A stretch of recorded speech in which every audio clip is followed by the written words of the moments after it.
inmate accused of stabbing his pregnant girlfriend to death at a fire station died by suicide in the Russell County Jail Sunday morning. Russell County Sheriff Heath Taylor held a news conference Sunday afternoon about the sudden death of 39-year-old Bradley Wayne Stokes. You may recall Stokes was facing a capital murder charge following the death of 37-year-old Treasure Hennessy and their unborn child. This is a Love Hurts update. Don't forget to like, subscribe, and hit that notification bell for future content. Not too long ago, I brought you the case of Treasure Hennessy, a 36-year-old pregnant mother of two who was brutally murdered by her boyfriend and father of her unborn child while staying in a domestic violence safe house. Let's take a brief look back at this case and the details surrounding it. Top story this morning, a capital murder investigation underway in Russell County. The sheriff's office says a woman in her mid-30s is dead. Newsletter 9's Gabriella Johnson has the details. A man released from federal prison 3 months ago is back in jail as a suspect in a fatal stabbing that took place early Saturday morning in Russell County. His victim, an expecting mother named Treasure Hennessy. Shortly after midnight on September 2nd, the Russell County Sheriff's Office received a phone call about a body found at the Fort Mitchell Fire Station on Knuckles and Black Bottom Roads in Seal, Alabama. Russell County coroner identifying the body as 37-year-old Treasure Hennessy. According to Russell County Sheriff Heath Taylor, Hennessy had permission to live at the Fort Mitchell Fire Station, seeking refuge from Bradley Wayne Stokes, a man Hennessy was briefly in a relationship with. The sheriff's office was in possession of at least 2 domestic violence reports that Miss Hennessy had filed in reference to Mr. Stokes. Authorities say Stokes found out where Hennessy was living on September 1st. It's believed that he waited on her return home, ambushed her, and hid her car behind a barn across the street from the fire station where she sought refuge. Sheriff Taylor says evidence proves Stokes had a motive.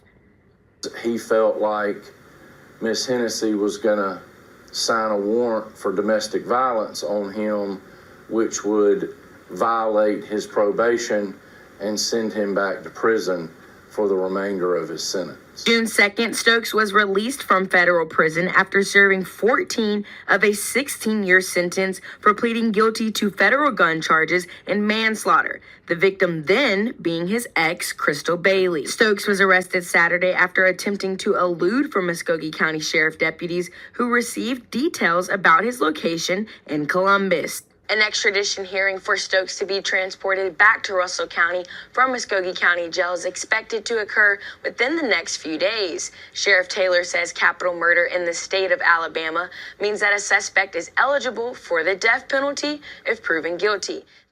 Unfortunately, Treasure's sons and family will never get to see justice served in a court of law. Bradley Stokes was found dead in his jail cell on Sunday, September 17th from an apparent suicide. Our news this evening, the Lee County, Sheriff's Office is investigating a death by suicide in the Russell County Jail. The victim, Bradley Wayne Stokes, the suspect charged with capital murder for the death of 37-year-old Treasure Hennessy nearly 2 weeks ago. Newsletter 9's Gabriella Johnson is live in our newsroom back from that news conference held by Russell County Sheriff's Office. Gabriella, what did you learn? Catrice, Sheriff Heath Taylor says the Russell County Sheriff's Office was still gathering evidence in the case of Treasure Hennessy. Now they will be working with the District Attorney's Office to determine if charges will be dropped or not.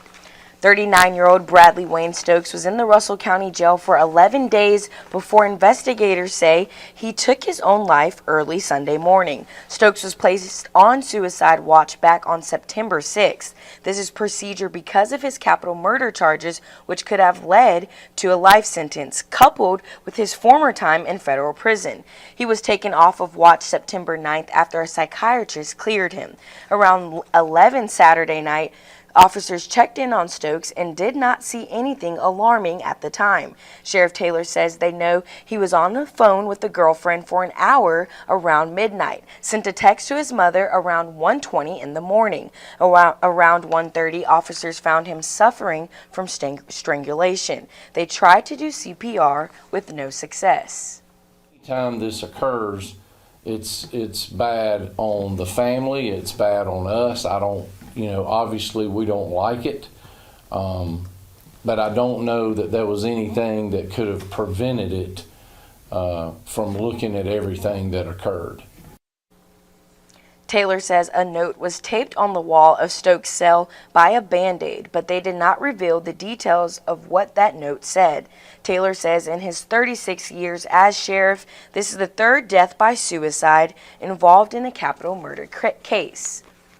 Now, Catrice, the Lee County Sheriff's Office was asked to investigate to make sure Russell County is following all policies and procedures when it involved in this case. Reporting live in the newsroom, Gabriella Johnson for News Leader 9. An interesting turn of events. Thank you so much, Gabby. Honestly, I'm not surprised that this is how the case ends. This is what cowards do. I mean, he killed the mother of his child, he killed his unborn child, and because he doesn't want to spend the rest of his life in prison, he kills himself. I'm not surprised at all. If you haven't already, please go back through my videos in my channel and view the original story that I posted about 2 weeks ago. It's just an unfortunate story, but one that needed to be told. If you are experiencing domestic violence in your relationship, please get out. Use the quickest, safest way possible and do not turn back. Turning back can cost you your life. As always, loves, stay safe and don't forget to subscribe, thumbs up, and hit that notification bell for future content.